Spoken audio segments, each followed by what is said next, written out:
So for this lesson, we want to look at transformations and compositions of functions. And again, most of this should seem familiar. And so let me just go through this first part really quickly. In general, if we have y equals f of x, where f of x is just some function and c is just some constant, well then if you look at each of these different scenarios down here, we want to think about the effect of that c. What effect does that c have on that? And so if we add or subtract some constant c to a function, that is a vertical translation.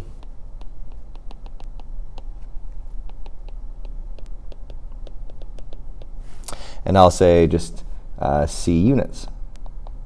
So if you're, oops, that's not a highlighter. Oh, take two. So if you're adding c, it goes up. If you're subtracting some number, it goes down. If you're adding or subtracting to the input inside the function, that's a horizontal translation.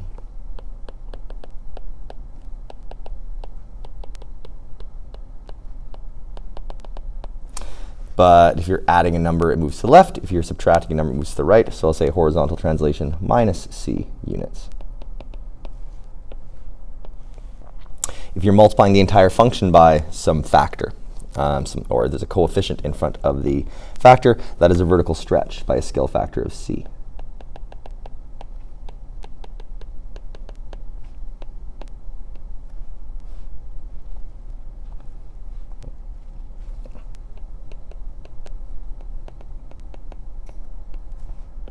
And if you're multiplying just the input by some value, it's a horizontal stretch, but by a scale factor of 1 over c.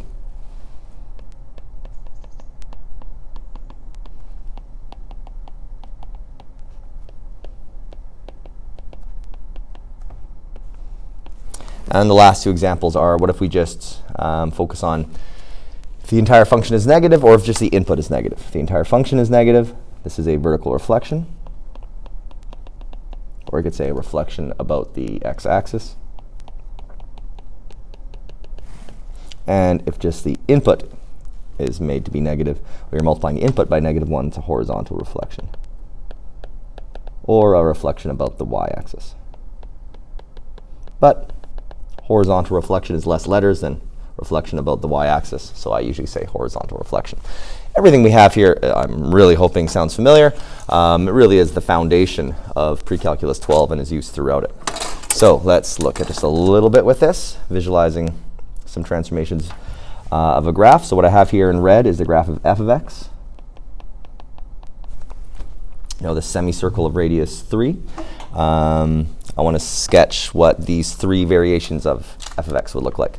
First, starting with f of 2x minus 4. Keep in mind, if I want to see my transformations properly, I want to see what's being subtracted from x, not what's being subtracted from 2x, because that's what I'm seeing right now. 4 is being subtracted from 2x. But if I want to see my horizontal translation properly, I want to see what's being subtracted from just the x, which is pretty easy to do if I just take out that 2 as a factor. And now I can see there is a horizontal compression by a scale factor of 1/2.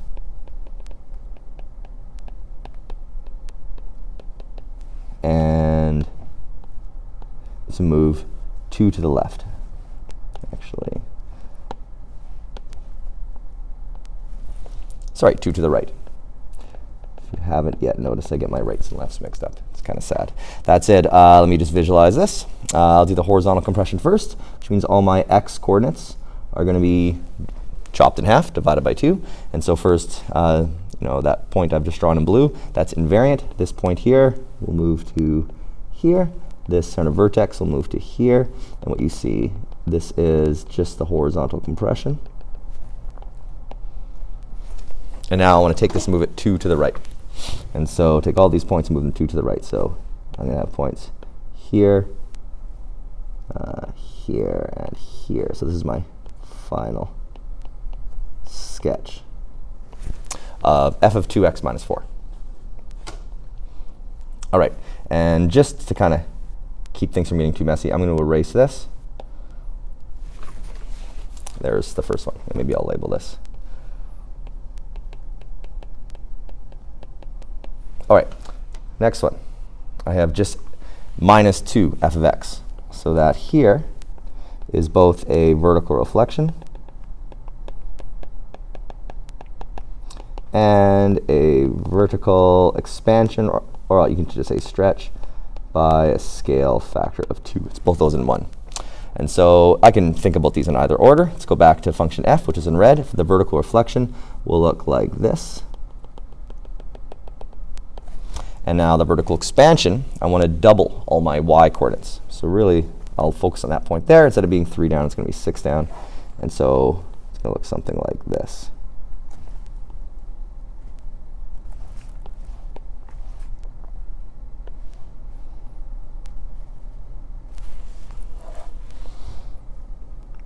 Yeah, it's not the prettiest thing, but who cares? It's not our class. And so this is minus 2f of x. And again, just to clean it up, I'm going to erase that little middle step. All right, so lastly, let's look at this one right here. F of negative 2x plus 6 all divided by 3. Well, this would be a little more clear, I think, if what the transformations are on f of x. If I rewrite this as 1/3 f of negative 2x plus 2. Essentially, I just took each of these terms and divided by 3. And dividing by 3 same as multiplying by 1/3. Now I can see all my transformations much more clearly. And there's several of them. So I have right here a vertical compression, or vertical stretch, you can say if you want, by a scale factor of 1/3. Right here, the negative 2 is I think the exact same, oh no, we haven't seen this already, a horizontal compression by a scale factor of 1/2 and a horizontal reflection. And finally, plus 2 up 2. And remember, I want to approach these transformations I have some choices as to my order, but I can't do anything. In general, I want to do my compressions and reflections and stretches first, and then my translations. And so I'll do these kind of one at a time. So first, my vertical compression by a scale factor of 1/3. And so that means if I go back to my original function f of x, because all these transformations are applying to f of x, which is what I gave you. And so that first vertical compression by a scale factor of 1/3 would look like that. Okay, next I want to do I'll do the horizontal reflection. And so now it's still going to go through 0, 0, but now I'll go through negative 6 and negative 3, 1. Okay, so that's applying the horizontal reflection. Next I have the horizontal compression by a scale factor of 1/2. So I want to take all these x coordinates and divide them by 2, which means this point here will now be at negative 3. This point here will now be at negative 1.5. So I'm going to erase this now just because it's getting kind of messy, and I'll draw that step. And now my final step is to take that and move it up 2. And so all these points, move them up 2, and that's my final graph. So that right there, and again I'll erase my previous steps just because I got a lot going on here. So this is y equals, and I'll write the original equation, f of negative 2x plus 6 over 3. All right, so that covers the fundamental ideas of Pre-Calculus 12, which is looking at transformations and understanding various transformations. It doesn't cover the entire course, but one of the fundamental idea that runs through the entire course. All right, another big part of the course that becomes really important in this course is understanding composition of functions, which really means putting one function inside another. And I have some notation here. Everything you see here means the same thing. The way we read that is we say f of g of x, which also you don't really need to have the brackets around the f and the g part, which means this. And again, g of x is inside f of x in that order. And we need f of g of x. So these are all equivalent. So with that said, I have two equations here. And so f of x is in red, g of x is in blue. They look like some sort of radical functions. First, I want to find the equations for each of these. F of x, if I just look at it, is just exactly root x. So that's kind of pleasant. G of x, I can see is root x. I can see it's been reflected horizontally and translated 2 units to the right. So that means the equation must be, I could say negative x minus 2 I could definitely say that. And that's great. Or if I want, I could distribute the negative, and I would get 2 take away x. It's both the same thing. I kind of like 2 take away x better than negative x minus 2 in brackets, but I'm sure you realize they're all equivalent. So I'm just going to go ahead and change this to 2 minus x. Just less stuff going on, but it means the same thing. All right. So I have my 2 functions graphed and written as equations. Okay, so first, for each of these questions, I want to determine the equation and the domain of these composite functions. So first right here, I have f of x. So that means function f inside function f. So a few ways I can write this. I could write this as f of x. And so what is f of x? F of x is root x. So this means f of root x. Okay? So now what does it mean if I put root x inside f again? Well, that means I look back at this function right here, and I put root x in, I substitute x for root x. So I end up having the root of x. So the square root of x. Which is, while that's correct, I can definitely simplify this. The square root of the square root is the same as a 4th root. Or you could say x to the 1/4, both equivalent. Right, and so that said, I have 2 different forms of the same thing. But that's my equation for f of x. The 4th root of x, or x to the power of 1/4. That said, what's the domain? Well, 4th roots, like square roots and all even numbered roots, you have to, the minimum number you can put in is 0. Other than that, you can put anything that you want. So the domain, therefore, x must be greater than or equal to 0. Whereas cube roots and 5th roots and any odd numbered root, negative numbers you can put in and get a real number out. Okay, so next, f of g of x, which can also be written as this, f of g of x. So g of x is, I'm going to write it as root 2 minus x.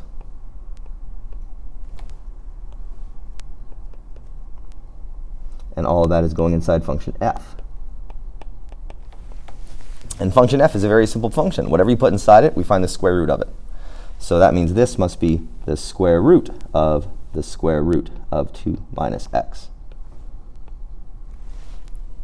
Which again, we just saw the square root of a square root, same as a 4th root. And so that's my simplified expression. The 4th root of 2 minus x, or I could say 2 minus x to the power of 1/4. They're both equivalent. That said, I'm going to erase this just because I'm fine with the previous one. And so the domain of this now is I can only substitute values of x in so that everything you see here must be positive. So 2 minus x must be greater than or equal to 0, which means 2 must be greater than or equal to x, which is the same as saying x must be less than or equal to 2. And there's my domain. And again, I'm finding the domain by inspecting the equation, which is usually quite challenging. That said, if you already knew what the graph of 4th root of 2 minus x looked like, then that may have made it easier. But I just don't expect to always know what these graphs look like. That's it. If you can visualize the graphs, then you can probably visualize the domain. Lastly, it's a final problem. G of x. So again, I can write this if I want as g of x like this. And again, g of x is root 2 minus x. But I'm putting that all inside g. And again, what does function g do? Well, whatever you put inside g, you go 2 minus that, and then you square root all of that. So it's going to be 2 minus all of this, and then square rooted. So it'll look a little bit messy. So it'll be 2 minus root 2 minus x, and all of that square rooted. Yeah, a little bit messy. That said, I can't really simplify this more. So now what's the domain of this? Okay, so let's look at this part here.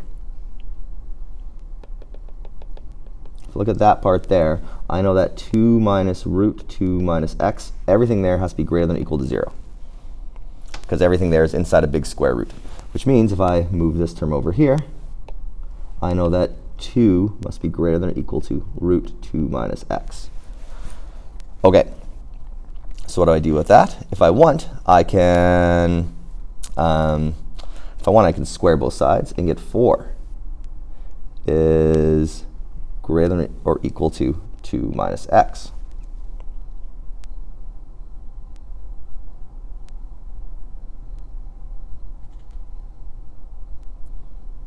Sorry, I feel like I made some sort of mistake here.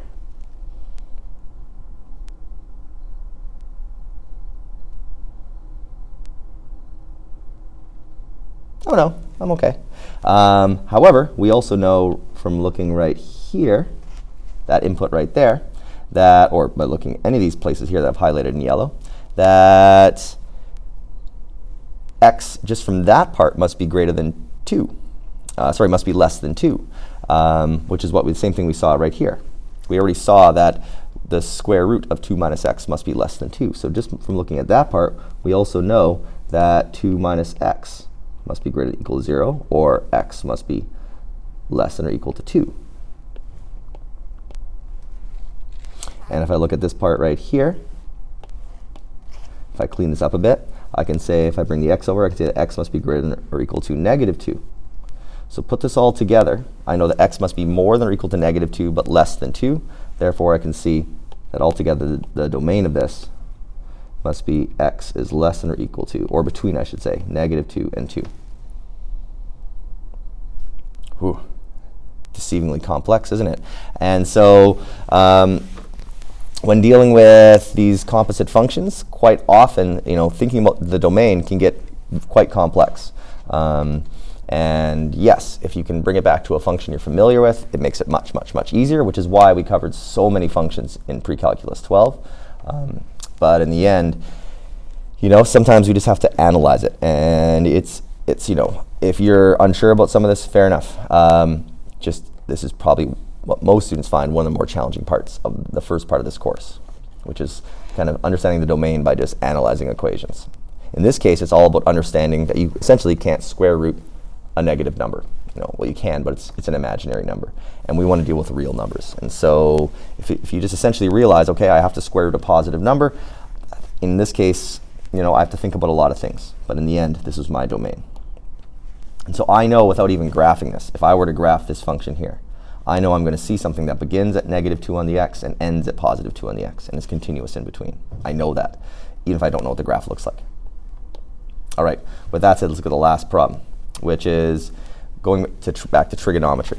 And what I have here, this table here, which you have in your notes, obviously, shows you the hours of daylight for the city of Copenhagen over the course of a year. Copenhagen's a pretty northerly city, so it has pretty large extremes between the amount of sunlight it gets in the summer and the winter. And what you see here are information for the 21st of each month, as well as the day number for each of those dates, and the actual hours of daylight. That's been decimalized. So notice in Copenhagen, in Denmark, on the longest day of the year, the summer solstice, June 21st, they get roughly 17.5 hours of daylight, which means the sun is above the horizon for roughly 17.5 hours of the day, which is a lot. And the shortest day of the year, which is the winter solstice, December 21st, they get only 7 hours of daylight. The sun is only above the horizon for 7 hours each day that day. All right, with that said, I can model this change throughout the year using a sinusoidal function. And what you see here now is the data. The scatter plot you see is all those points on the table. And the graph in blue and the graph in red are two different models of this change. So the graph in blue was found using regression, which I will show you in a moment in Desmos. The graph in red was determined using some pre-calculus 12 work. And they're both pretty good. Honestly, it's not so clear to me which one's better than the other. They're both very, very good. So first, let me mention the regression model. I'll go to Desmos here. And here you can see the same graph. So you can see the table I put in. And then right here, I typed in y1 is approximately equal to a times cosine. I could have picked sine as well, but cosine b, you can see the equation there. It gave me all these values, and that's the graph in blue. That said, what I want to do is come up with the graph in red, which is another model, but not using regression. And that's really what I want to focus on here. And for this, I have to understand some basics of trigonometry and all my transformations. So for this, I want to create a sinusoidal model in the form using a cosine function, where A, B, C, and D are just my transformations we've been working with throughout this lesson. So first, my A, my vertical stretch, same as amplitude. And to find the amplitude, I want to find, if I imagine my wave, I'll kind of visualize it like this. I want to find the distance from there to there, or the distance from here to here, which is halfway the distance from the max to the min. And so my amplitude, I can find, my A, I can find by taking the maximum amount of daylight, 17.53, subtracting the minimum amount, 7.02, and dividing by 2. That tells me the distance, halfway from the top to the bottom. And if I do that, I should get about 5.255. That's my amplitude. That's my vertical stretch. That's the difference in the number of hours from the middle to the top of the wave or middle to the bottom. Okay, my B value I'll look at next. Actually, no, I'll look at next my D, which is where the center line is. It's essentially where that orange line I just drew going across. Where is that? Well, that's halfway between the max and the min. That is really the average, or the mean, of the maximum and minimum value. So I can find that by saying D will equal the maximum value, 17.53, plus the minimum value, and divide by 2. That tells me the average between them, or the mean, which is the halfway point, which is 12.275. So that's where the, that center line is. All right, next, I probably want to figure out the B value, which is not the period, but it's related to the period. And so that B value there is always going to be the same as 2 pi divided by the period. So in this case, 2 pi, and then 2 pi because that's the length of one full cycle for a cosine wave in radians, and I always want to be thinking in radians, especially in this course.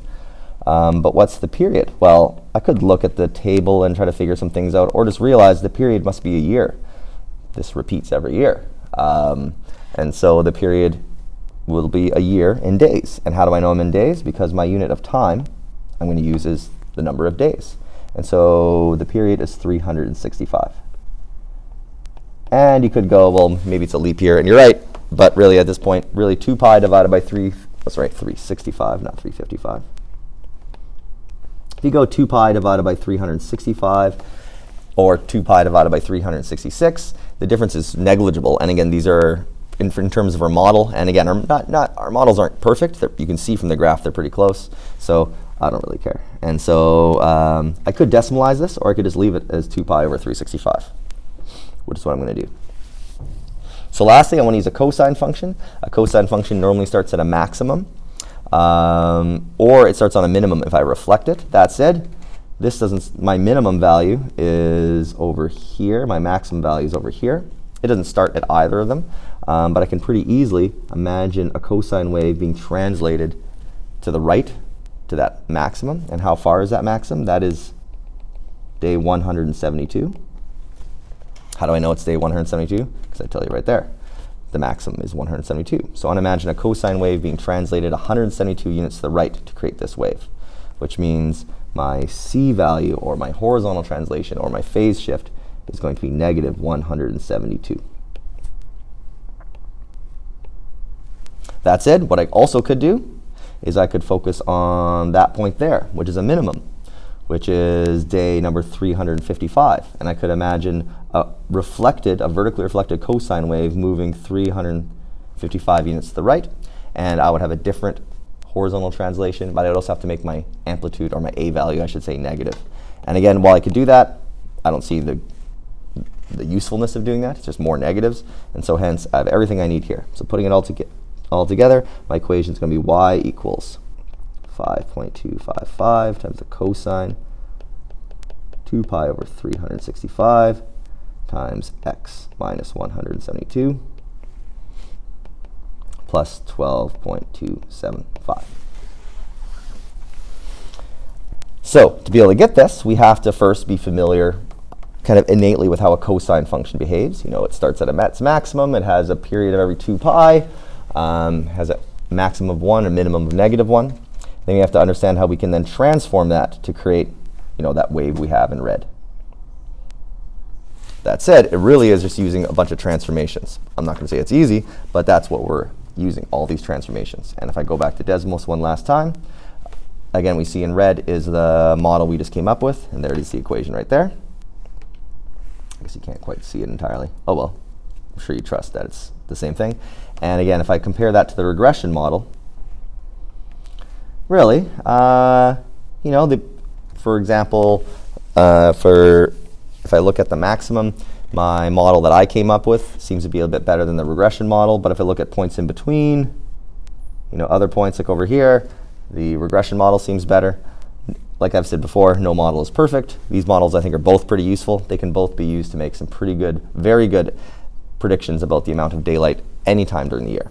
And if I zoom out, obviously these waves keep going because year after year after year we keep going. Although notice after a while they start to separate more and more, and that's because the period of the two waves, the models are not the same.